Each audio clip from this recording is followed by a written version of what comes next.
तो अब हम शुरू करने जा रहे हैं इनऑर्गेनिक केमिस्ट्री का बहुत important chapter coordination compound. Coordination compound, P block और केमिकल बॉन्डिंग, ये तीन चैप्टर हैं इनऑर्गेनिक केमिस्ट्री के जो काफी बड़े होते हैं, काफी लेंदी होते हैं और इन्हीं का वेटेज सबसे ज्यादा होता है। ठीक है, तो यहाँ पर पहले हम इसकी बेसिक चीजें समझते हैं, इसको अच्छे से पढ़िएगा। मैं एक एग्जांपल ले लेता हूँ जिससे मैं सारी की सारी जो बेसिक टर्मिनोलॉजी इसमें यूज की जाएगी वो क्लियर कर देता हूँ। ठीक है, पहले मैंने लिया CO, इसको क्या बोलते हैं, कोबाल्ट, और यहां पर है NH3, इसका कलर चेंज करते हैं, NH3 का होल 6। ठीक है, और यहां पर लगा देते हैं ब्रैकेट। देन चार्ज इसका ले लेते हैं हम 3+, और यहां पर एक और आयन ले लेते हैं .3Cl-, राइट। अब ध्यान से देखो, सारी चीज समझने की कोशिश करो। ये जो CO दिखाई दे रहा है इसको क्या बोलते हैं हम, सेंट्रल मेटल आयन। ये क्या है हमारा सेंट्रल मेटल, क्या है सेंट्रल मेटल। ये क्या करता है, लोन पेयर को एक्सेप्ट करता है, इसलिए हम इसको बोलते हैं lone pair acceptor, lone pair acceptor. ठीक है, इलेक्ट्रॉन डेंसिटी इसके पास कम होती है। अब इसकी बात करते हैं, ये क्या है, ये है लिगांड। इसकी जगह यहाँ पे Cl भी आ सकते थे और भी हो सकते, एक से ज्यादा भी हो सकते हैं। इसको हम क्या बोलते हैं, लिगेंड। ठीक है, तो हमें ये समझ में आ गया ये क्या है हमारा लिगेंड। अब ये कितने अटैच्ड हैं, ये जितने अटैच्ड हैं इसको हम क्या बोलते हैं टोटल। ये जो लिगेंड्स कितने हैं, 6 हैं। ठीक है, NH3 को क्या बोला हमने, लिगेंड। अब यहाँ पर ये कितने हैं, 6 हैं टोटल। तो इसको हम क्या बोलते हैं, कोऑर्डिनेशन नंबर, कोऑर्डिनेशन नंबर। आगे मैं यदि कोऑर्डिनेशन नंबर को लिखूंगा तो उससे मैं रिप्रेजेंट करूंगा नंबर, नंबर, नंबर, नंबर नहीं, कोऑर्डिनेशन नंबर। ठीक है, इसको मैं बोलूंगा CN, राइट। अब यहां पर एक और चीज जो दिखाई दे रही है 3Cl-, हाँ या ना, तो इसको हम बोलते हैं काउंटर आयन। क्या बोलते हैं, counter ion, counter ion, right. और फिर उसके बाद ये जो दिखाई दे रहा है ये तो सबको ही पता है, ये क्या है, charge on complex, charge on complex ion, complex ion, right. और ये जो पूरा का पूरा है इसको हम बोलते हैं कोऑर्डिनेशन स्फीयर। क्या बोलते हैं, कोऑर्डिनेशन स्फीयर। ठीक है, और ये आयनाइजेशन स्फीयर। सारी चीजें समझ में आ गई। अब कोऑर्डिनेट बॉन्ड को भी समझ लेते हैं कि कोऑर्डिनेशन कंपाउंड नाम इनको क्यों दिया गया है। यहां पर ये जो CO होता है और ये NH3 होता है, इसके पास क्या होता है, लोन पेयर। तो ये क्या करता है, लोन पेयर इसको देता है। तो ये हुआ हमारा लोन पेयर एक्सेप्टर और ये हुआ हमारा लोन पेयर डोनर। इसलिए ये जो बॉन्ड बनता है इसको हम बोलते हैं कोऑर्डिनेट बॉन्ड, शेयरिंग से बना हुआ होता है ये। समझ में आ गई। तो ये सारी की सारी बेसिक चीजें थी जो हम यूज करेंगे, हमने इनको अच्छे से कर लिया है। अब थोड़ा सा यहाँ पे यूज होता है लिगेंड का बार बार, तो मैं कुछ चीजें उसके बारे में आपको बता देता हूँ।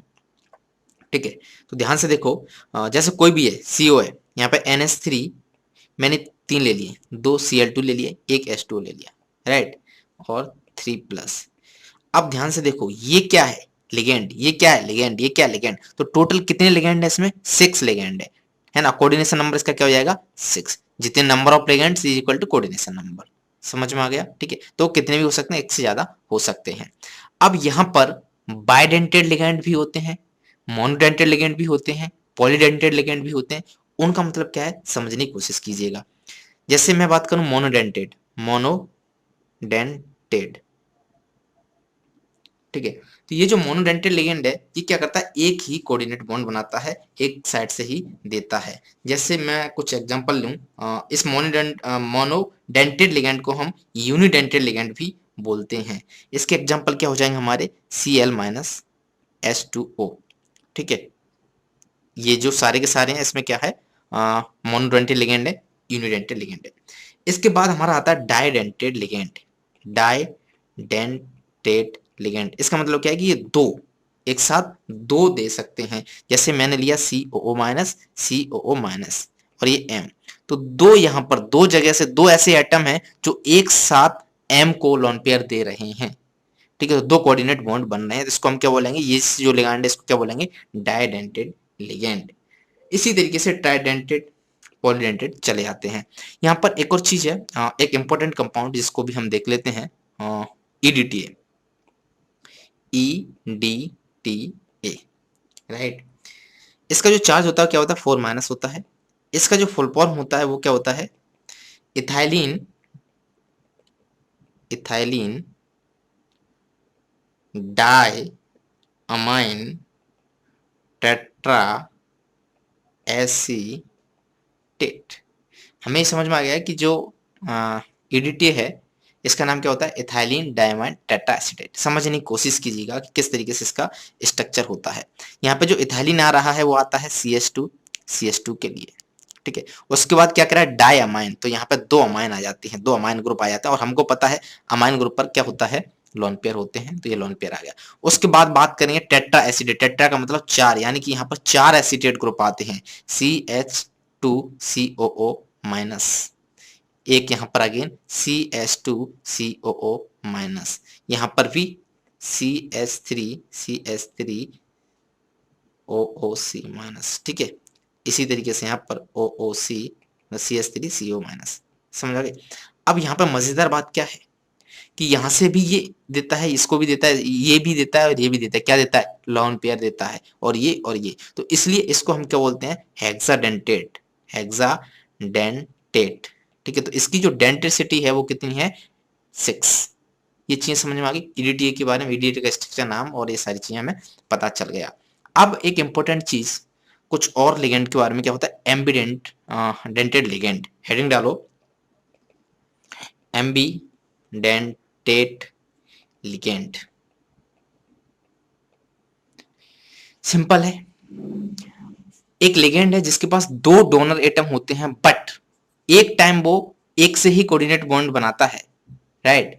एग्जांपल क्या होंगे इसके, CN, ठीक है। तो CN एक बार कार्बन से बॉन्ड बना रहा होगा और एक बार NC नाइट्रोजन बॉन्ड बना रहा होगा। समझ में आ गया। इस टाइप की स्पीसीज को हम क्या कहते हैं, एम्बिडेंट स्पीसीज, एम्बिडेंट लिगेंड। जैसे SCN, ठीक है, तो ये M को दे रहा होगा एक बार S से, और दूसरी बार M को दे रहा होगा NCS। तो यहाँ पर नाइट्रोजन है अभी डोनर, यहाँ पर सल्फर है, ठीक है। ये किसके एग्जाम्पल है, एम्बिडेंटेड लिगेंड के। जैसे मैं और एग्जाम्पल लूं, M मेटल है, ठीक है, M मेटल है, राइट। अब यहाँ पर इस मेटल को एक बार तो नाइट्रोजन दे रहा है और एक बार O दे रहा है, यानी कि मैं एग्जांपल ले रहा हूं NO2 का, ठीक है। तो ध्यान से देखो, NO2 यानी कि सिंगल बॉन्ड हो, डबल बॉन्ड हो, क्या NO2, तो यहाँ पर डोनर एटम कौन सा है, नाइट्रोजन। यहाँ पर अभी डोनर एटम कौन सा है, oxygen, ON double bond O, समझ रहे हो ना, ऑक्सीजन। तो इसमें दो डोनर एटम, एक ऑक्सीजन एक nitrogen, but at a time एक ही दे रहा है। तो इस तरीके के लिगेंड को हम क्या बोलते हैं, एम्बिडेंटेड लिगेंड। सिंपल हो गया, समझ में आ गया, ठीक है। इसी तरीके से यहाँ पे चैलेसन, मतलब एक रिंग बनती है जो बाइडेंटेड और पॉलीडेंटेड लिगेंड बनाते हैं, उसको हम क्या बोलते हैं, चैलेट या फिर चैलेटिंग लिगेंड। एग्जांपल देख सकते हो उसका, यहीं पे मैं लिख देता हूं, या फिर नेक्स्ट, किसकी बात कर रहे हैं हम, चैलेसन की, चैलेसन। ये क्या होता है चैलेसन, देखो ध्यान से, एग्जांपल लेते हैं, CH2, ये बॉन्ड बना रहा है NH2 के साथ, इस पे दो लोन पेयर, ठीक है, दे रहा है इसको M को थोड़ा सा कलर करते हैं हम, M। उसके बाद अगेन COO माइनस, और ये बॉन्ड बना रहा है M के साथ।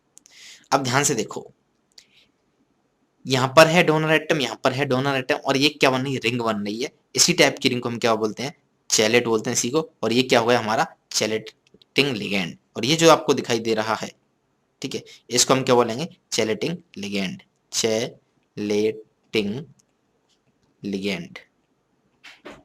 समझ आ गई, सिंपल था, टफ नहीं था। तो चैलेसन भी हमारा इस तरीके से कंप्लीट होता है। अब एक इंपॉर्टेंट थ्योरी जिसको हम देखने जा रहे हैं, जिसका नाम है वर्नर्स थ्योरी, वर्नर्स थ्योरी, ठीक है। सबसे पहले हम इसके कुछ पोस्टुलेट देखते हैं, क्या कहती है ये। देखो ध्यान से, मेटल के पास दो टाइप की लिंकेज होती हैं। ठीक है, क्या कहता है ये, मेटल के पास दो टाइप की लिंकेज होती हैं। एक लिंकेज होती है जिसको हम बोलते हैं प्राइमरी लिंकेज या फिर प्राइमरी बैलेंसी, प्राइमरी बैलेंसी, और दूसरी होती है हमारी सेकेंडरी बैलेंसी। समझ आ गया। अब ये जो प्राइमरी बैलेंसी है ये क्या होती है, आयनाइजेबल बैलेंसी। क्या होती है, आयनाइजेबल बैलेंसी, ये आयनाइज हो जाती है। और ये नॉन आयनाइजेबल,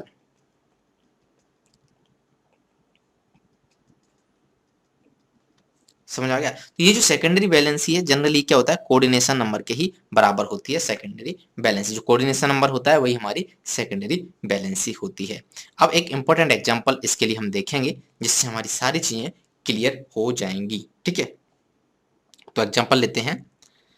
क्या ब्रैकेट में CONH3 और यहाँ पर 6 3 plus and then dot 3 Cl minus. ठीक है, अब आपको बताना है, क्या बताना है कि इसमें कितनी प्राइमरी वैलेंसी हैं, कितनी सेकेंडरी वैलेंसी हैं। ठीक है, तो मैंने क्या कहा कि ये जो कोऑर्डिनेशन नंबर है ना, इसी को हम क्या बोलते हैं, सेकेंडरी वैलेंसी। और प्राइमरी वैलेंसी क्या होती है, इसके अंदर जो आयन है उनको हम क्या बोलते हैं, प्राइमरी वैलेंसी। ठीक है, तो यहां पर जो प्राइमरी वैलेंसी है वो कितनी है, 3। ये आयन है, यहाँ पर तो ये आयन है ही नहीं, राइट, समझ में आ रहा है ना। देखो जो सेकेंडरी वैलेंसी है वो क्या है, नॉन आइसिमल है ना, और वो न्यूट्रल मॉलिक्यूल या नेगेटिव आयन दोनों ही के द्वारा सेटिस्फाइड हो सकती है। तो यहाँ पर प्राइमरी वैलेंसी कौन सी हुई, कितनी हुई, 6, और सॉरी सेकेंडरी वैलेंसी कितनी हुई, 6, और प्राइमरी वैलेंसी कितनी हुई, 3। एक काम करते हैं, सारे एग्जांपल लिख लेते हैं, फिर एक साथ फटाफट फटाफट देखते जाते हैं कि क्या क्या चीजें हैं। ठीक है, तो इसको इरेज करते हैं और फिर से इसको देखते हैं। ठीक है, तो मैं एक कंपाउंड लिख देता हूँ, CONH3 6 3 plus dot 3Cl minus. एक और कंपाउंड लेते हैं हम, CONH3 5 और यहाँ पर Cl ले लेते हैं, Cl और ये 2Cl माइनस। चार्ज कितना होगा यहाँ पे, 2 प्लस। दूसरा देखते हैं हम, COCl2NH3 4 प्लस और यहाँ पर Cl माइनस। ठीक है, अब इन तीनों को समझने की कोशिश कीजिएगा। इसको भी मैं अंदर ले आता हूँ, CONH3 3Cl3। ठीक है, अब देखो यहाँ पर हम बात करते हैं सेकेंडरी वैलेंसी। यहाँ पे लिख लो सेकेंडरी वैलेंसी, सेकेंडरी वैलेंसी, यहाँ पर प्राइमरी, और यहाँ पर टोटल नंबर ऑफ आयंस। ठीक है, अब देखो ध्यान से, ये जो कंपाउंड है इसमें जो कोऑर्डिनेशन नंबर है वही क्या होगी, सेकेंडरी वैलेंसी। तो कोऑर्डिनेशन नंबर कितना है, 3, तो सेकेंडरी वैलेंसी कितनी हुई, 6। यहाँ पे भी 6, यहाँ पे भी देखो 5, ये एक ही है, मतलब 5 NH3 1 Cl, तो 6 सेकेंडरी वैलेंसी हुई। यहाँ पे 2 Cl 4 NH3 6 हो गई, 3 NH3 3 Cl, ये कितनी हो गई, 6 हो गई। प्राइमरी वैलेंसी की बात करें तो ये 3 Cl। ठीक है, यहाँ पर 1 Cl ये, 2 Cl ये, तो अगेन 3 Cl, यहाँ पे भी 3 Cl, यहाँ पर भी 3 Cl। ये क्या होगी, प्राइमरी वैलेंसी होगी। अब चूंकि ये कॉम्प्लेक्स है, कॉम्प्लेक्स को हम क्या मानते हैं, एक आयन मानते हैं। तो एक आयन ये, 3 आयन ये, तो टोटल 4 आयन। एक आयन ये, 2 आयन ये, तो टोटल 3 आयन। एक आयन ये, एक आयन ये, टोटल 2 आयन। एक आयन ये अकेला ही है तो एक ही है, क्या एक है, नहीं, इसको हम क्या बोलें, 0 आयन, क्योंकि आयन ही नहीं है ना। ठीक है, ये आयन की बात होगी। अब एक इंपॉर्टेंट क्वेश्चन ये आता है कि इस कंपाउंड की यदि रिएक्शन हम कराएं, है ना, मतलब AgNO3 के साथ, तो इसमें कितने मोल AgCl के बनेंगे। तो यहाँ पे 3 Cl है बाहर रिएक्ट करने के लिए, यहाँ पे 2 है, यहाँ पर 1 है। तो 3 Cl रिएक्ट करेंगे तो 3 मोल बनेंगे, 2 करेंगे तो 2 बनेंगे, 1 करेगा तो 1 बनेगा। ये सिंपल सी चीज थी, उम्मीद करता हूँ आपको समझ में आ गई होगी। ठीक है, तो इस तरीके से हमारी जो वर्नर थ्योरी है वो भी कंप्लीट होती है।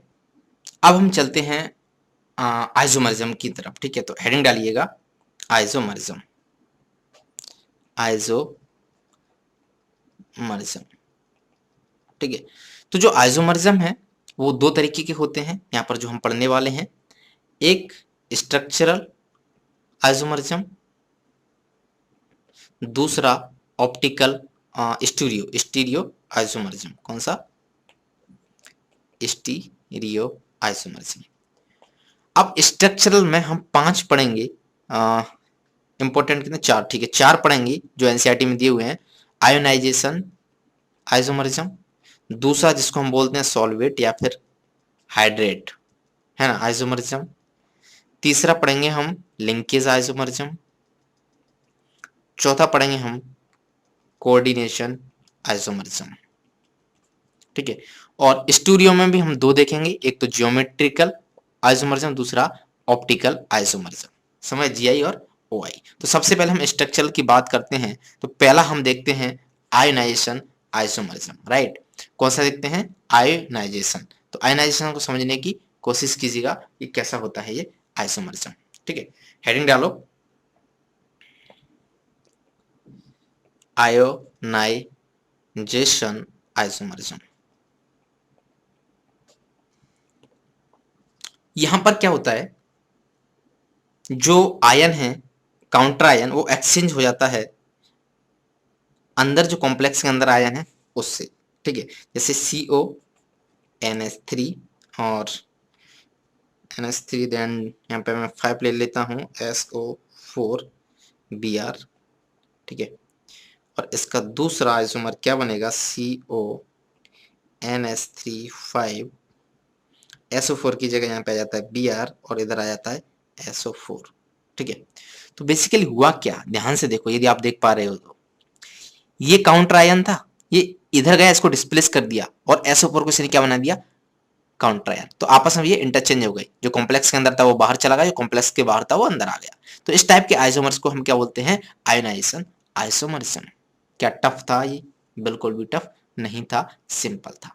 अब इसके बाद सेकंड आता है हमारा हाइड्रेट, या फिर हम बोलेंगे उसको सॉल्वेट, ठीक है। हाइड्रेट या फिर सॉल्वेट आइसोमरिज्म, हाइड्रेट या फिर सॉल्वेट आइसोमरिज्म, ठीक है। तो एग्जांपल लेते हैं 2।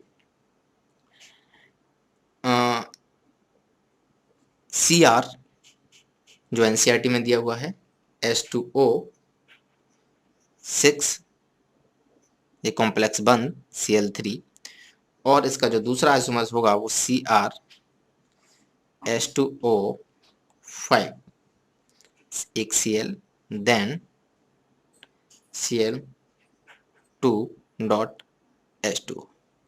अब हाइड्रेट आइसोमर क्या होते हैं? देखो, ये तो हमें पता है कि जो भी आइसोमर्स होते हैं उसका जो मॉलिक्यूलर फॉर्मूला है वो सेम रहता है, ठीक है। तो यहाँ पर हाइड्रेट आइसोमर्स की जो डेफिनेशन है वो क्या रहेगी? Same molecular formula but different in number of molecules of H2O inside and outside the coordination compound. तो आप देख रहे हैं कि कोऑर्डिनेशन कंपाउंड के अंदर 6 H2O हैं, अभी कितने? 5, एक कहाँ चला गया? बाहर।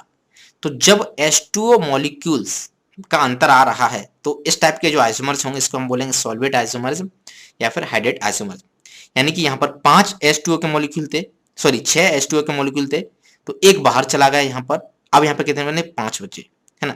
तो यहाँ पर और यहाँ पर अलग अलग है ना। यहाँ पर कितने? 6 हैं और यहाँ पर कितने? 5 हैं। तो ये दोनों कितने हो जाएंगे? ये दोनों आइसोमर्स को हम क्या बोलेंगे? सॉल्वेट आइसोमर्स, यहाँ पर हाइड्रेट आइसोमर्स। समझ में आ गया? Number of molecules of H2O different होते हैं इनसाइड और आउटसाइड। यहाँ पर 6 थे अंदर, यहाँ पर 5 ही हैं, एक बाहर चला गया। तो इस टाइप के आइसोमर्स को हम क्या बोलेंगे? Hydrate isomerism. समझ आ गया? अब देखते हैं हम थर्ड है हमारा लिंकेज आइसोमरिज्म,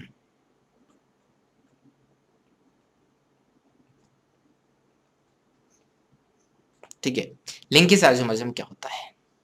यहां पर एम्बिडेंटेड लिगेंड का इंपॉर्टेंट रोल है, ठीक है। उस एम्बिडेंटेड लिगेंड की वजह से एक बार डोनर एटम कुछ और होता है और एक और डोनर एटम कुछ और होता है, उसकी वजह से कंपाउंड का कलर क्या हो जाता है? चेंज हो जाता है, ठीक है। तो एग्जांपल की बात करूं तो मैं ले लेता हूं CO और यहां पर NH3 होल 5 और यहां पर एक ONO, ये क्या है? एम्बिडेंटेड लिगेंड है ना, और यहाँ 2+। दूसरा इसका एग्जांपल क्या होगा? CO NH, ये 3 है, NH3 5 और यहाँ पर अभी NO2, राइट। ध्यान से देखा जाए तो दोनों ही क्या है, NO2 है। तो एक बार यहाँ पर जो डोनर एटम है ऑक्सीजन है, यहाँ पर क्या है, नाइट्रोजन है। इस केस में इसका जो कलर होगा वो क्या होगा, रेड, और इसका कलर क्या होगा, येलो। ठीक है, तो इस तरीके के आइसोमरिज्म को हम क्या बोलते हैं, लिंकेज आइसोमर। बेसिकली लिंक का अंतर है, यहाँ पर ऑक्सीजन कोऑर्डिनेट बॉन्ड बना रहा था, यहाँ पर नाइट्रोजन, तो इसलिए इसको हम क्या बोलते हैं, लिंकेज आइसोमरिज्म। सिंपल था, इसमें कोई भी टफ वाली बात नहीं थी। उसके बाद लास्ट हमारा जो आइसोमर है वो है कोऑर्डिनेशन आइसोमरिज्म। कोऑर्डिनेशन आइसोमरिज्म, ये क्या होता है कोऑर्डिनेशन आइसोमरिज्म? ध्यान से देखो, बहुत सिंपल है। जब भी कैटायनिक और एनायनिक एडिनिटीज में चेंजेस आते हैं, लिगैंड इंटरचेंज करते हैं, तो उस टाइप के आइसोमर्स को हम क्या बोलते हैं, कोऑर्डिनेशन आइसोमर्स। कैसे क्या हुआ कुछ पता ही नहीं चला। ध्यान से देखो, ऐसे आइसोमरिज्म जो इंटरचेंज ऑफ लिगेंड्स होता है between the two complex ion is called coordination isomer. इसकी डेफिनेशन लिख लो यदि आप भूल जाओ तो। Interchange of ligands between the two complex ions। जैसे एग्जाम्पल, CU है, NH3 4, ठीक है, ये कॉम्प्लेक्स आइडेंटिटी है। उसके बाद PTCl4, तो इसका जो कोऑर्डिनेशन आइसोमर्स होगा वो क्या होगा, दोनों ही कॉम्प्लेक्स हैं, तो यहां पर हम PT और Cu को आपस में एक्सचेंज कर देते हैं। अभी Cu की जगह हम लिख देते हैं क्या, PT, क्या लिख देते हैं, PT, और बाकी NH3 4 एज इट इज। अब यहाँ PT की जगह Cu चला जाएगा, CuCl4। समझ में आ गया, CuCl4। तो इस टाइप के जो आइसोमर्स हैं इनको हम क्या बोलते हैं, कोऑर्डिनेशन आइसोमर्स। क्या बोलते हैं, कोऑर्डिनेशन आइसोमर्स। ठीक है, तो ये सारी चीजें एक बार रिवाइज कर सकते हो। आयनाइजेशन आइसोमर्स समझ में आ गया है ना, क्या होता है, काउंटर आयन जो है अंदर आता है उसको डिस्प्लेस कर देता है। यहाँ पर different molecules of differ in molecules of H2 inside और आउटसाइड द मॉलिक्यूल। तो यहाँ पर कुछ और होंगे, यहाँ पर कुछ होंगे, अलग अलग होंगे। उसके बाद लिंकेज आइसोमरिज्म, लिंक का अंतर होगा, एक बार नाइट्रोजन तो दूसरा ऑक्सीजन। इस तरीके से एम्बिडेंटेड लिगेंड इसमें डिफरेंस करेंगे। ठीक है, कोऑर्डिनेशन आइसोमर पता चल गया है ना, दो कॉम्प्लेक्स के बीच में लिगेंड्स इंटरचेंज कर जाते हैं। तो इस तरीके से स्ट्रक्चरल आइसोमर्स हैं वो हमारे कंप्लीट होते हैं। अब हम देखते हैं नेक्स्ट हमारा जो आइसोमर है ऑप्टिकल आइसोमर। तो यहाँ पर सबसे पहले बात करेंगे हम ज्योमेट्रिकल आइसोमरिज्म की। ठीक है, ध्यान से समझिएगा। ज्योमेट्रिकल आइसोमरिज्म में क्या होता है, ओरिएंटेशन जो एटम्स का है, ग्रुप्स का है, वो क्या रहता है, अलग रहता है। ठीक है, तो यहाँ पर दो तरीके के ज्योमेट्रिकल आइसोम होंगे, एक को हम बोलेंगे सिस, दूसरे को हम बोलेंगे ट्रांस। राइट, सिस में क्या होता है, सेम साइड होते हैं, जो ग्रुप्स होते हैं, एटम्स होते हैं, सेम साइड होते हैं, और ये अपोजिट साइड्स होते हैं। दूसरा, इनकी जो डिस्टेंस रहती है सेम ग्रुप की वो क्या रहती है, मिनिमम डिस्टेंस कितनी रहती है, मिनिमम, और यहां पर डिस्टेंस कितनी होती है, लार्ज। ठीक है, ये सारी चीजें क्लियर हो गई। अब हम कुछ इनके एग्जांपल देखते हैं और फटाक से एक इंपॉर्टेंट पॉइंट लिख लो यहाँ पर, tetrahedral species does not show GI। Tetrahedral species GI show नहीं करती हैं। ठीक है, क्योंकि वहां पर सबकी डिस्टेंस क्या रहती है, सेम ही रहती है। यदि मैं एग्जांपल की बात करूं तो एग्जांपल ले सकते हैं आप PT NH3 यहाँ पर Cl, यहाँ पर PT NH3Cl, और यहाँ पर NH3, यहाँ पर Cl। अब आप देख रहे हो ये Cl सेम साइड है, ये NH3 सेम साइड है, और यहाँ Cl अपोजिट साइड है, NH3 अपोजिट साइड है। तो इसको हम बोलेंगे सिस और इसको हम बोलेंगे ट्रांस। तो ये क्या हुआ, आपस में GI। कुछ और एग्जांपल देखते हैं क्योंकि एग्जांपल ही इसमें इंपॉर्टेंट है। ठीक है, कोई एग्जांपल MAB2 टाइप वाला देख लेते हैं। तो यहाँ पर कोई मेटल है हमारा M, राइट, और इससे इस तरीके से AB और इस तरीके से AB, क्योंकि ये आपस में क्या है, जुड़े हुए हैं, ये एक ही लिगेंड है, राइट। तो इस तरीके के आइसोमर्स में ये वाला क्या होगा, AA सेम साइड है ना, BB भी सेम साइड है, तो इसको हम क्या बोलेंगे, सिस। तो ट्रांस क्या होगा, जब इनको पलट दोगे, एक को सेम रखो AB और दूसरे को पलट दो BA, तो ये क्या हो जाएगा, हमारा ट्रांस हो जाएगा। समझ में आ रहा है, सिंपल था, ठीक है। और देख लो, थर्ड केस देख लो, MA4B2 वाला, ठीक है। यहाँ पर क्या होता है, ऑक्टाहेड्रल स्पीसीज फॉर्म होती हैं, 4 A हैं और 2 B हैं, ठीक है, सभी मोनोडेंटेड है। अब यहाँ पर ऑक्टाहेड्रल स्पीसीज फॉर्म होगी तो M यहाँ आएगा, ठीक है। एक स्क्वायर प्लेनर में A A A आ गए। अब यहाँ पे अलग अलग कर दो B और B, तो ये तो हमारे स्क्वायर प्लेनर में हो गए, ठीक है, B अलग हो गए, राइट। तो इसको हम क्या बोलेंगे, ट्रांस। अब ए वाली बात देखते हैं, B दूर दूर हो गए ना, ये देखो, ये इधर डिस्टेंस ज्यादा होगी। अब बात करते हैं हम सिस की, है ना। तो सिस में M ये है, तो यहाँ पर A A A A B B। अब देखो B ये रहा और ये रहा, और स्क्वायर प्लेनर क्या है, ये वाला हमारा स्क्वायर प्लेनर है, तो ऑक्टाहेड्रल स्पीसीज है, ठीक है। तो ये इसकी डिस्टेंस आपस में कितनी हुई, कम हुई, इसलिए ये क्या हो जाएगा, हमारा सिस आइसोमर्स हो जाएंगे, ये क्या हो जाएगा, हमारा ट्रांस आइसोमर्स हो जाएंगे। समझ में आ रहा है, सिंपल है। इस तरीके से बहुत सारी चीजें हैं, बहुत सारे एग्जाम्पल आप ले सकते हो। एक दो एग्जाम्पल मैं और बता देता हूँ, जो कि आपको पता चल जाए थोड़ा सा। एग्जाम्पल नंबर 4, कोऑर्डिनेशन नंबर 6 होगा, जैसे MA3 या B3 टाइप ले लेते हैं। तो यहाँ पर देखो, अगेन मेटल M, ठीक है, A A A B B और B, 3 B आ गए। यहाँ पर A A B B और इधर ले लेते हैं हम B एंड इधर ले लेते हैं हम A, ठीक है। ये हमारा क्या हुआ, स्क्वायर प्लेनर, राइट। ये क्या हुआ, हमारा स्क्वायर प्लेनर स्क्वायर। ऑक्टाहेड्रल है, कोऑर्डिनेशन नंबर इनका कितना है, 6 है सभी का, ठीक है, ऑक्टाहेड्रल। अभी अब देखो कौन सा सिस है, कौन सा ट्रांस है, या किसको क्या कहेंगे। तो इसमें एक चीज दिखाई दे रही होगी आपको, जब इस स्क्वायर प्लेनर में 3 A इस तरीके से आ रहे हैं, तो इसको हम बोलते हैं मर आइसोमर, ठीक है। और इसका पूरा नाम होता है मेरीडियोनल आइसोमरिज्म, ठीक है। क्या नाम होता है इसका, मेरीडियोनल आइसोमर, ओके। इसमें देखो ए इधर है, ए सब फेस के सामने आ रहे हैं, ठीक है।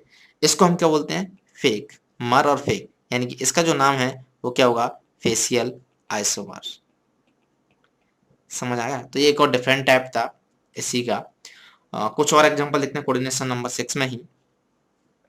Example number 5, MAA2X2, right. तो इसमें ये हमारा मेटल है, कोई मेटल ले लेते हैं हम, जैसे Cr ले लिया, ठीक है, और इधर Cr। अब इससे यदि En लगा रहे हो, ऑक्टाहेड्रल है, कोऑर्डिनेशन 6 है, हाँ या ना, ठीक है। देखो ध्यान से, En एक तो ऐसे लग सकता है, इधर कोई En A टाइप में En ले लेता हूं, सिमेट्रिक है, En इधर आ सकता है। दूसरा En इधर जा सकता है और En इधर जा सकता है, ठीक है। ये दो बॉन्ड कवर हो गए, यहाँ कवर हो गए। अब बचा क्या हमारा X, तो X यहाँ गया, यहाँ गया, यहाँ गया, यहाँ गया, है ना। तो ये वाले जो आइसोमर्स हैं वो कौन से हो गए, Gi हो गए। समझ रहे, ये वाला सेस हो जाएगा और ये वाला ट्रांस हो जाएगा। यहाँ पे लिख दो ट्रांस, यहाँ पे लिख दो सिस, ठीक है। तो अब हम कंप्लीट करते हैं हमारा Gi को। अब हम चलते हैं ऑप्टिकल आइसोमरिज्म पर। हेडिंग डालो, ऑप्टिकल आइसोमरिज्म, राइट। तो ऑप्टिकल आइसोमर्स क्या होते हैं? ऐसे आइसोमर्स जो क्या कर देते हैं, प्लेन पूरे लाइट को रोटेट कर देते हैं, उनको हम क्या बोलते हैं? Optical isomers. ये क्या करते हैं? रोटेट प्लेन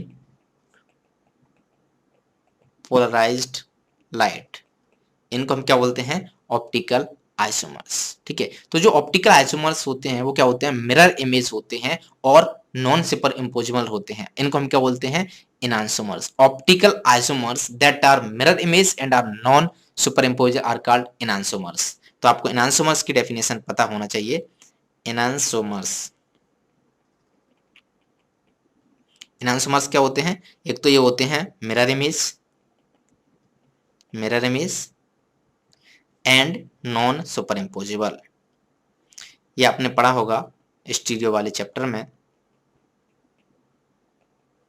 ठीक है, a molecule or ion that exists as a pair of enantiomers is said to be optically active and are said to be exhibit optical isomers। यानी कि यदि दो enantiomers हैं, दो पेयर हैं, तो आपस में क्या होंगे? ऑप्टिकली एक्टिव होंगे। और ऑप्टिकली एक्टिव तभी होंगे जब उसमें कोई भी प्लेन ऑफ सिमेट्री ना हो। ठीक है, ऑप्टिकली एक्टिव,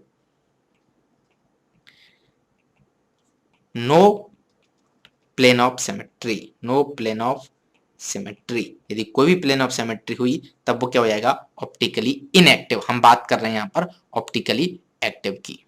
ठीक है, तो कुछ एग्जांपल ले लेते हैं एक दो, और फिर हमारा ये टॉपिक भी कंप्लीट होता है। एग्जांपल 1 मैं लेता हूं कोबाल्ट, और यहाँ पर इसके चूंकि ये जो है हमारा ऑक्टाहेड्रल है, ठीक है, यहाँ पर भी कोबाल्ट ऑक्टाहेड्रल 6 स्पीसीज वाला। ठीक है, अब थोड़ा सा ध्यान से देखो, क्या ये क्या है हमारा? EN। ये क्या है हमारा? यहाँ EN ले लेते हैं हम, और यहाँ पर भी EN ले लेते हैं। EN EN EN। ठीक है, ये EN है, EN है, EN है। अब यहाँ पर भी हम EN और EN और EN। एक चीज देखो, इसमें कोई भी प्लेन ऑफ सिमेट्री तो नहीं है। ठीक है, यहां पर यदि आप मिरर रखते हो, आपने शीशा रखा, तो आप देखोगे कि ये दूसरे आपस में क्या? Mirror image. देखो ये पास जा रहा है, ये पास जा रहा है, दूर जा रहा है, तो आपस में फिर दोनों क्या है? मिरर इमेज है। क्या है? Mirror image. ये हमने क्या रखा? मिरर रखा। ठीक है, तो ये आपस में दोनों क्या हुए? एक दूसरे के मिरर इमेज हुए, तो इसको हम बोलेंगे डेक्स्ट्रो। तो ये होगा हमारा लीवो। ठीक है, लिवो रोटेटरी, डेक्स्ट्रो रोटेटरी, जो हमने देखे थे। तो ये दोनों आपस में क्या हो गए?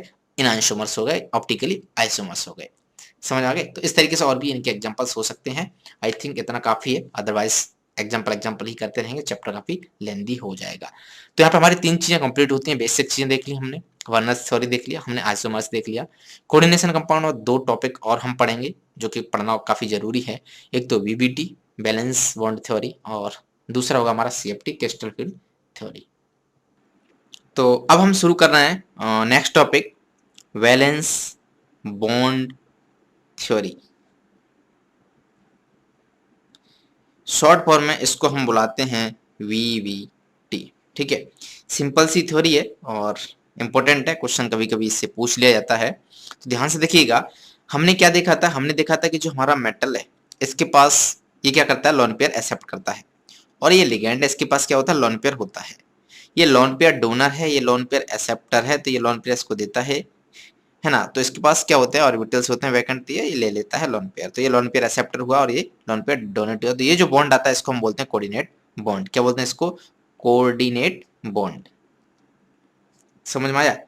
अब यहां से इसके पास जो वैकेंट ऑर्बिटल होते हैं, है ना, तो ये जो वैकेंट ऑर्बिटल है, वैकेंट ऑर्बिटल्स, ये क्या करते हैं? Undergo hybridization, undergo hybridisation,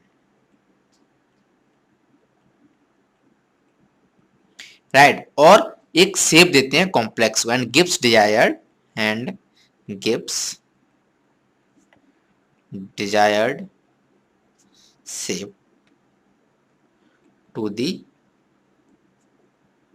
complex. ठीक है, तो यही होती है हमारी वैलेंस बॉन्ड थ्योरी के जो वैकेंट ऑर्बिटल्स हैं, उसकी वजह से हम ये हाइब्रिडाइजेशन में जाते हैं, तो हम इनसे हाइब्रिडाइजेशन वगैरह कैलकुलेट कर सकते हैं।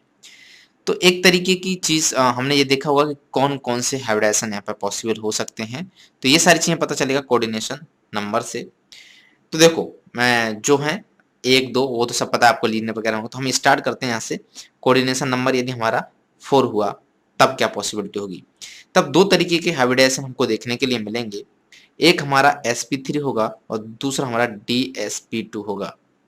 ठीक है, ये जो dsp2 है और sp3 है, तो यहाँ पर जो ज्योमेट्री है वो कौन सी होगी?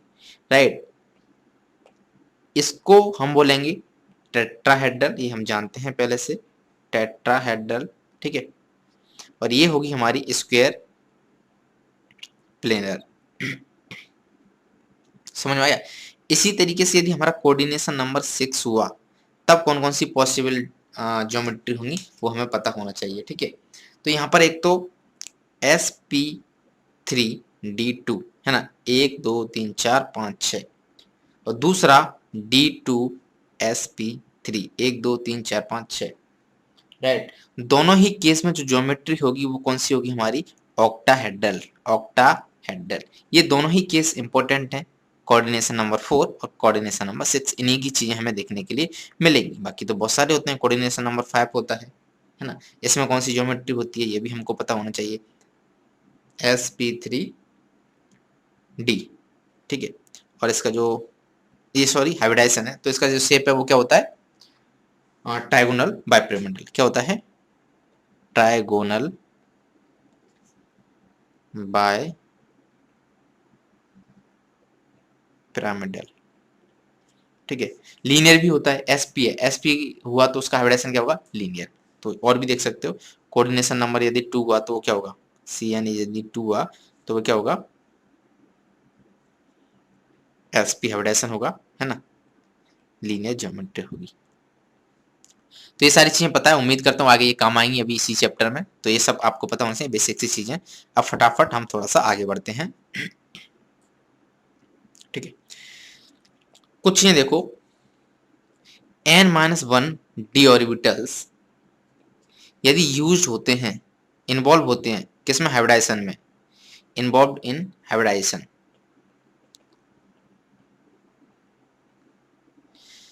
तब क्या होता है? तब उसको हम बोलते हैं इनर ऑर्बिटल, उस कॉम्प्लेक्स को,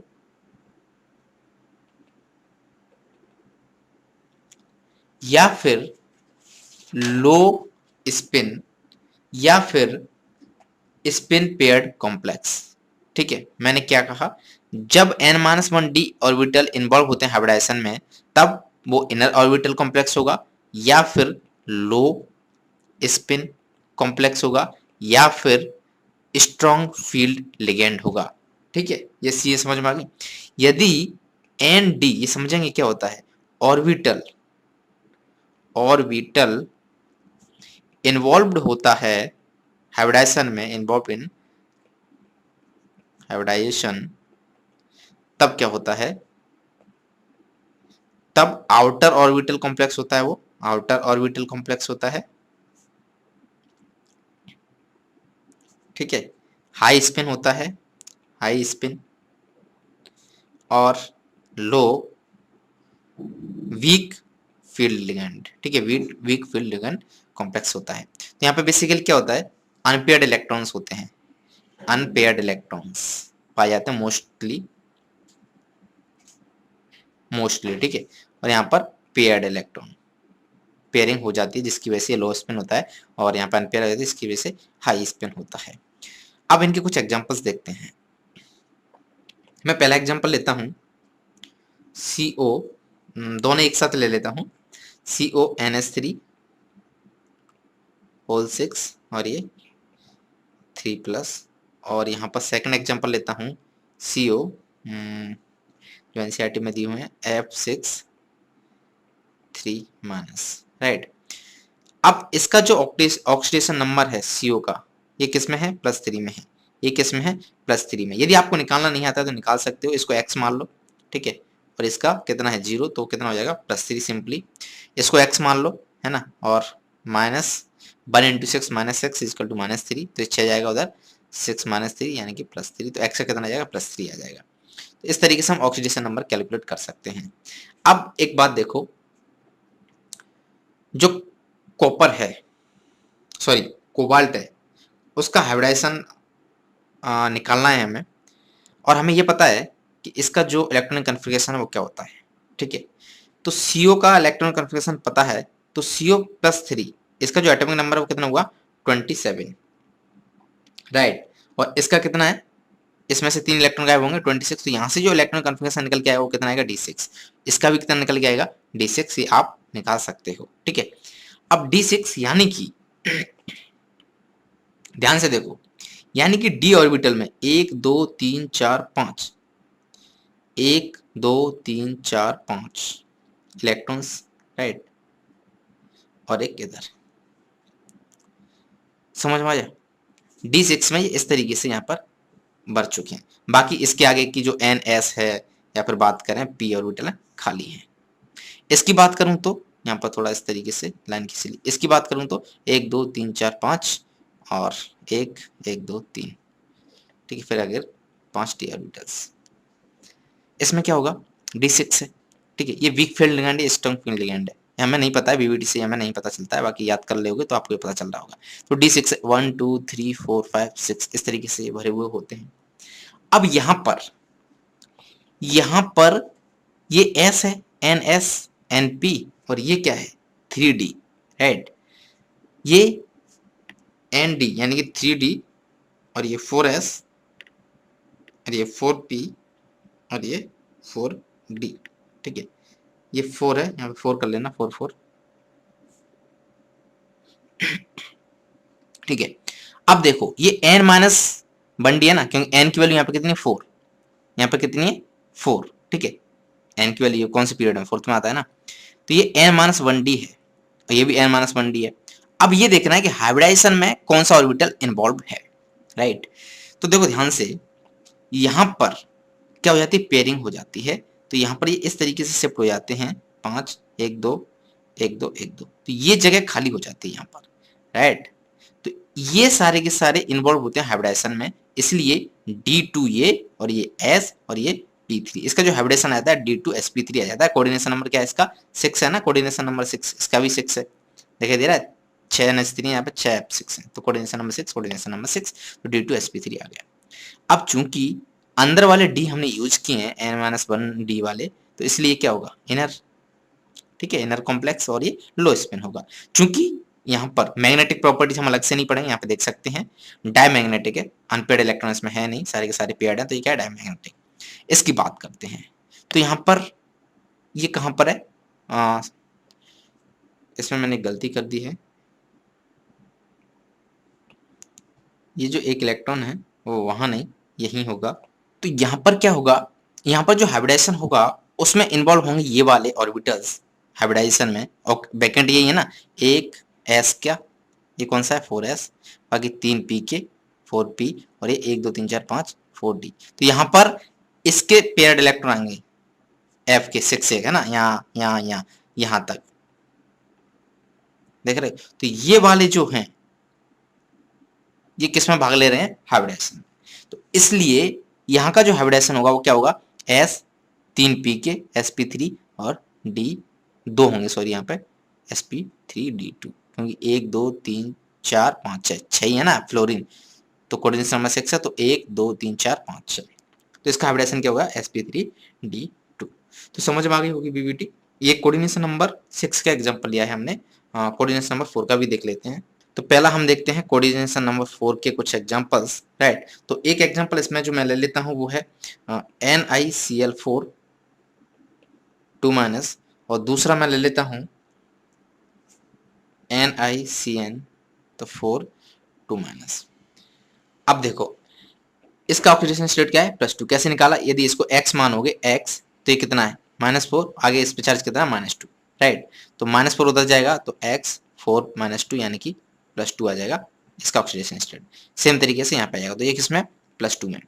जब निकल +2 में है तो इसका जो D8S2 जो होता है ना, S2 में से 2 इलेक्ट्रॉन गायब हो जाएंगे तो D8 बचेंगे। तो इसका जो इलेक्ट्रॉन कन्फिगरेशन आया वो क्या आया, निकल का Ni2+ का D8, क्या आया D8।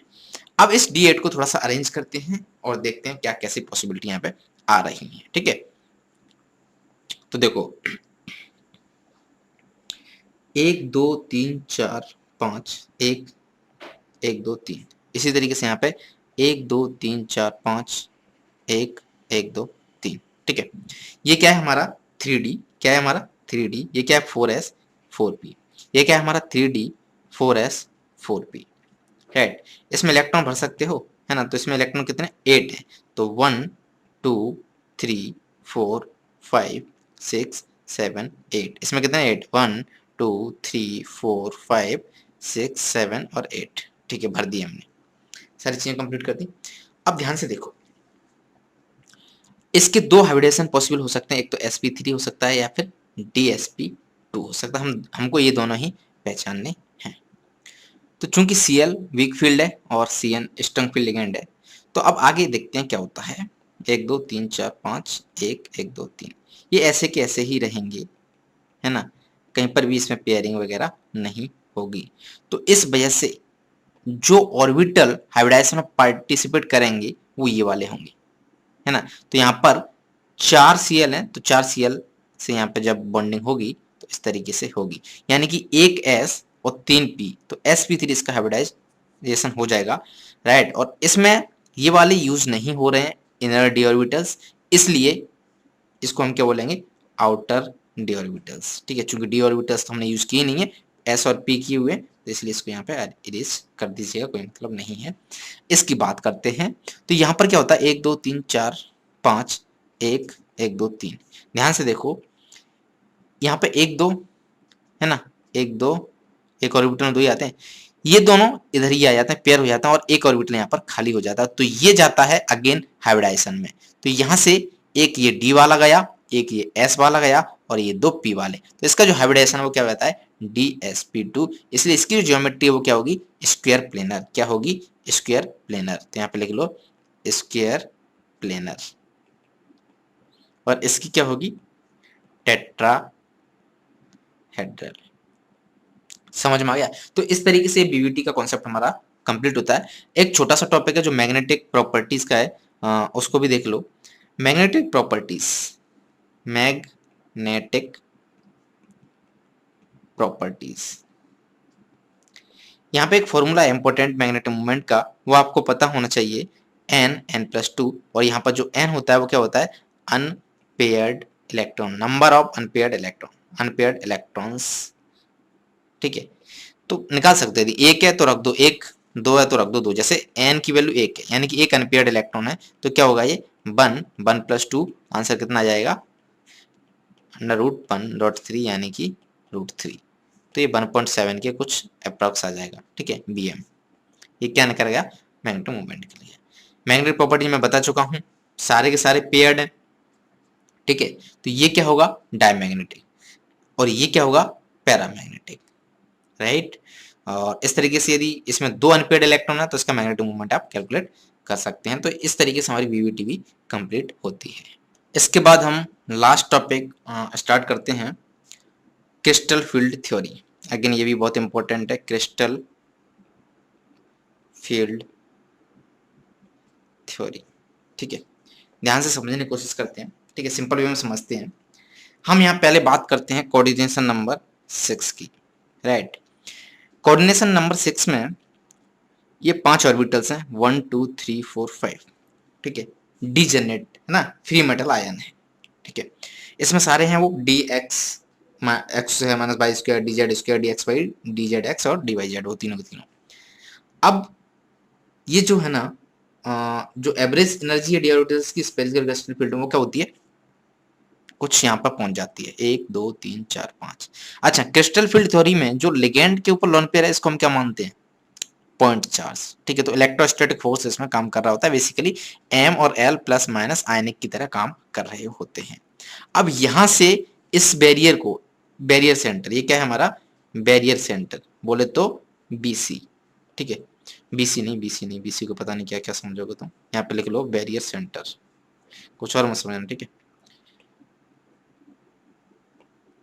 एक ये क्या, इसका जो लेवल एनर्जी है वो क्या होता है हमारा 0, इसको हम क्या मानते हैं बैरियर सेंटर। ठीक है, BC, और इसका एनर्जी क्या, एनर्जी लेवल क्या होगा 0। अब यहां से ये स्प्लिट होते हैं। ठीक है, 2 स्प्लिट होते हैं, तो 2 हमारे चले जाते हैं ऊपर और 3 आ जाते हैं हमारे नीचे। राइट, इस पूरी एनर्जी को हम बोलते हैं डेल्टा नॉट, और ये क्या है हमारा बैरियर सेंटर, राइट, BC। ठीक है, अब यहां पर जो हमारा बैरियर सेंटर है, यहां पर ये जो एनर्जी है ये कितनी होती है 0.6 डेल्टा नॉट, और ये कितनी होती है 0.4 डेल्टा नॉट। ठीक है, और ये कितनी थी 0 थी, राइट। इसमें जो ऑर्बिटल्स आते हैं जो वो कौन कौन से होते हैं डी के, एक तो d x y, d y z और डी जेड एक्स, और ऊपर जो जाते हैं वो कौन से जाते हैं डी जेड स्क्वायर और d x square minus y square, right. इसको इरेज कर दो। ठीक है, अब ध्यान से देखो, 3 ऑर्बिटल नीचे 2 ऑर्बिटल ऊपर, यदि इनका एवरेज लोगे तो ये निकल के आना चाहिए, क्या निकल के आना चाहिए ये, यहाँ पर ये 5 ऑर्बिटल हैं, सबकी लाइन मैंने सेम कर दी हैं, ये 5 ऑर्बिटल हैं, 1 2 डब्बा बनाओ। ठीक है, ये भी ऑर्बिटल हैं। ठीक है, और यहाँ ये 2 ऑर्बिटल्स एंड यहाँ ये 3 ऑर्बिटल्स। अब थोड़ा सा क्लियर दिख रहा होगा, राइट। अब इसका कितना है 0.4 डेल्टा नॉट, तो देखो 0.4 ये माइनस में है और कितने 3 है, प्लस इसका कितना है 0.6, 0.6 कितने हैं 2 हैं, तो ये कितना हुआ माइनस 1.2, ये कितना हुआ प्लस 1.2, तो कितने आ गई 0 निकल के आ गई। इस पेयर को हम क्या बोलते हैं, इनको T2G, और ऊपर वाले को क्या बोलते हैं EG, राइट। तो ये सारे के सारे क्या है हमारा T2G सेट, क्या है T2G सेट, और ये क्या है हमारा EG सेट। ये सारी चीजें आपको समझ में आ गई, डेल्टा नॉट वगैरह वगैरह। ठीक है, अब कुछ इंपॉर्टेंट चीजें और देख लेते हैं, क्या क्या। पहला कि वीक फील्ड लिगेंड क्या होते हैं, स्ट्रॉन्ग फील्ड लिगेंड क्या होते हैं, राइट। यदि डेल्टा नॉट है ना, डेल्टा नॉट यहाँ पे जो O है वो ऑक्टाहेड्रल के लिए हम यूज करते हैं, यदि इसकी डेल्टा नॉट पेयरिंग एनर्जी से कम है, ठीक है, तो एक इसकी पहचान है वीक फील्ड लिगेंड की। यदि डेल्टा नॉट पेयरिंग एनर्जी से ज्यादा है तो एक इसकी पहचान है स्ट्रॉन्ग फील्ड लिगेंड की। तो इस केस में क्या होता है पेयरिंग नहीं होती है, पेयरिंग नहीं करते हैं, और इस केस में क्या कर देते हैं पेयरिंग कर देते हैं। समझ में आ गया। तो यहाँ पर एक सीरीज दी हुई है, वो आपको पता होना चाहिए, वो सीरीज जो एनसीईआरटी में मैं आपको यहाँ पर बता देता हूँ। I माइनस एक वीक फील्ड लिगेंड है, तो इसी तरीके से Br माइनस भी क्या हो जाएगा, सारे के सारे Br माइनस है, SCl माइनस है, Cl माइनस है, S2 माइनस है, सारे के सारे फ्लोराइड्स हैं जो भी हैं वो क्या रहते हैं हेलाइड्स वीक रहते हैं। इसके बाद OH माइनस है, देन इसके बाद हमारा C2O42 minus oxalate, then H2O neutral है, H2O से पहले सारे के सारे वीक हैं, और इसके बाद स्ट्रॉन्ग आ जाते हैं, जैसे NC माइनस क्या हुआ स्ट्रॉन्ग लिगेंड हुआ। इसके बाद हमारा EDTA वो भी स्ट्रॉन्ग होता है। इसके बाद NH3 तो हमें पता ही है काफी स्ट्रॉन्ग है, अभी एग्जांपल देखा था। फिर EN, फिर CN का भी हमने एग्जांपल देखा था, ये भी स्ट्रॉन्ग है, एंड CO, ये सारे के सारे स्ट्रॉन्ग है। अच्छा, इसमें एक्सेप्शंस भी होते हैं, क्योंकि कहीं ना कहीं ऐसा भी हो सकता है कि किसी जगह ये वीक की तरह काम करे और किसी जगह ये स्ट्रॉन्ग फील्ड लिगेंड की तरह काम करे, तो वो सब एग्जांपल्स देख के हमें पता चलता है, एक दो केस ही ऐसे आते हैं। ठीक है, तो यहाँ पे जो आपको दिखाई दे रहा है इसमें और इसमें, ये क्या है वीक फील्ड है, और इधर जो दिखाई दे रहे हैं वो क्या है स्ट्रॉन्ग फील्ड है। तो जो रेड कलर से वो स्ट्रॉन्ग फील्ड लिगेंड है, और जो ग्रीन कलर से वो वीक फील्ड लिगेंड है। वीक फील्ड लिगेंड होगा वहां पे पेयरिंग होगी, और स्ट्रॉन्ग फील्ड लिगेंड होगा वहां पे pairing, sorry weak field ligand में पेयरिंग नहीं होगी और स्ट्रॉन्ग फील्ड लिगेंड में पेयरिंग होगी। समझ में आ गया, सिंपल था। अब एक और केस इसका बचता है, वो है हमारा टेट्राहेड्रल वाला केस। ठीक है, तो उसको भी फटाक से देख लेते हैं। यदि कोऑर्डिनेशन नंबर 4 हुआ, ठीक है, तो उस केस हम क्या कैसे करते हैं, तो यहाँ पर जो स्प्लिटिंग है ना वो पूरी सी चेंज हो जाती है। कैसे, ये हमारा 1 1 2 3 4 5, ठीक है, ये हमारा 1 2 3 4 5 एवरेज है। तो यहां पर बेसिकली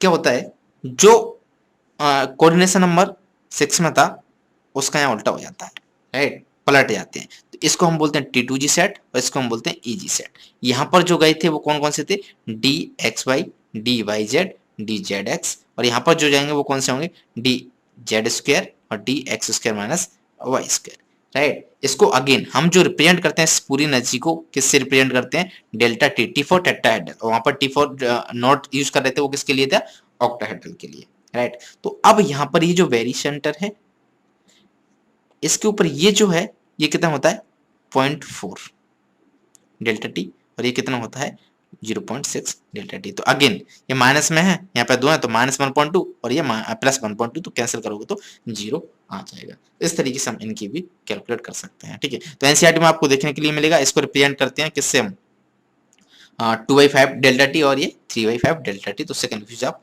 नहीं होना है। तो इस तरीके से ये सारी की सारी चीजें हमारी कंप्लीट होती हैं क्रिस्टल फील्ड स्प्लिटिंग, ओके। तो पूरा कोऑर्डिनेशन कंपाउंड जो भी इंपॉर्टेंट चीजें थी पूरी एनसीईआरटी का जूस निकाल के मैंने आपके सामने रख दिया है सारी चीजें, क्योंकि मेरा टारगेट था कम समय में ज्यादा चीजें कराना और सारी चीजें एकदम वेल मैनेज मैनर में करवाना। तो उम्मीद करता हूँ सारी चीजें आपने अच्छे से कर ली होंगी, ओके।